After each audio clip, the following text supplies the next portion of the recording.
This is Mr. Parvaiz with Henrico High School, and this is Circular Motion Lesson 3. In this particular example, we're talking about a satellite that is revolving around a planet. So that satellite could be revolving around the Earth, or a satellite could be revolving around a moon. If you want to take the example of the Earth and the moon, we can work with that. So right here you have the Earth, and this is the orbit that the moon takes around the Earth. And I'm going to draw the moon right here in black. So this is the moon around the Earth, and just for our purpose we're going to make it a circular orbit, even though the moon's orbit around the Earth is not a perfect circle. But for this example we're just going to talk about an object that's rotating around a center object. So here's the larger planet, and here's the satellite that's revolving around that planet, and the satellite goes around. The planet moves from one location to the next location, and as you give it more time, it continues to move in its orbit further down, and it keeps rotating around. And what we're going to do is, first of all, we're going to draw the vectors that represent the velocity. So the velocity is being drawn in green. That's called the tangential velocity because it's tangent to the curve. And the velocity vector, as you can see, even if the speed is not changing, even if the magnitude of the velocity vector is not changing, the direction of the velocity vector is changing. That's why you have to say that the velocity is changing. Even if the speed isn't changing, the velocity is changing. So the velocity, the direction of the velocity vector keeps changing, and that's because there's an acceleration that's pulling inwards. In the case of a satellite revolving around a planet, or the moon revolving around the Earth, this acceleration is due to the acceleration of gravity. This force that's pulling you back in is due to the force of gravity. So the centripetal acceleration that's being drawn in purple, which also is the same direction as the centripetal force, so the centripetal acceleration and the centripetal force are being represented by the purple vectors. In this particular case, uh, the centripetal acceleration and the centripetal force are due to the force of gravity and the acceleration of gravity. In circular motion lesson 2, we had a similar scenario, except it was a car going around a circular track. In that case, the centripetal acceleration and the centripetal force were due to the force of friction. So keep in mind, you always have to ask yourself what's causing the object um, from leaving the circle. So what's responsible for keeping the object in the circle? And whatever force is responsible for keeping the object in the circle is the force that's going to be referred to as the centripetal force, because that's the force that's pointing towards the center.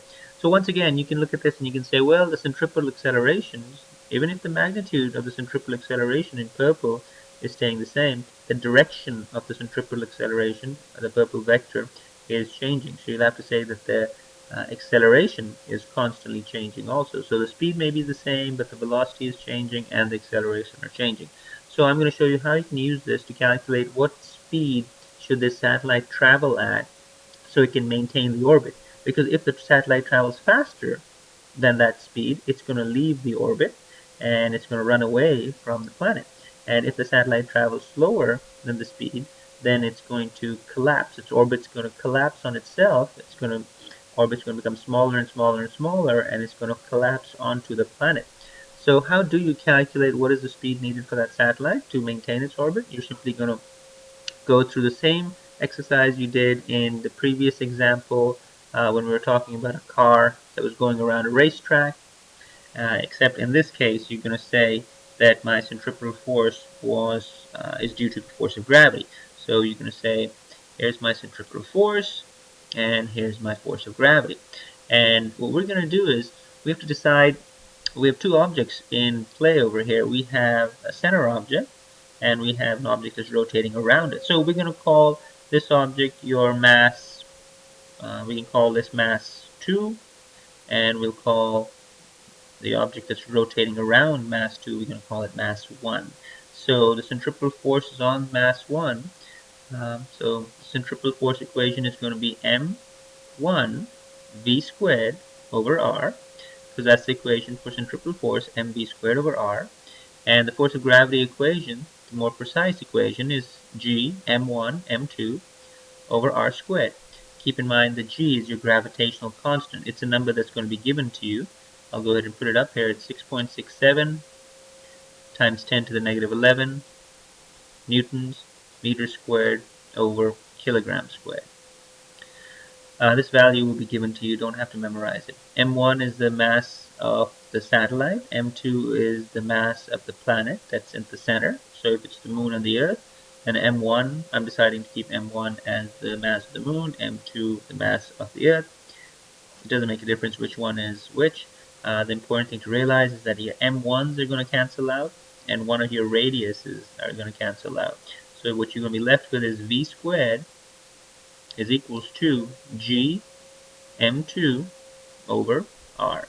So then when you solve for V, V is going to be equal to the square root of G M2 over R. You put the gravitational constant in here, you put the mass of that center planet in here, M2, you put the radius, which is the distance between the center of one planet to the center of the other planet, and take the square root, you're going to get the velocity. This is the velocity that the satellite has to travel at if you want to keep it at this particular radius when it's rotating around the planet. If you want to choose that the satellite's at a certain distance from the planet, and you've decided what orbit you want it to have, then this is the velocity it must maintain to stay in orbit.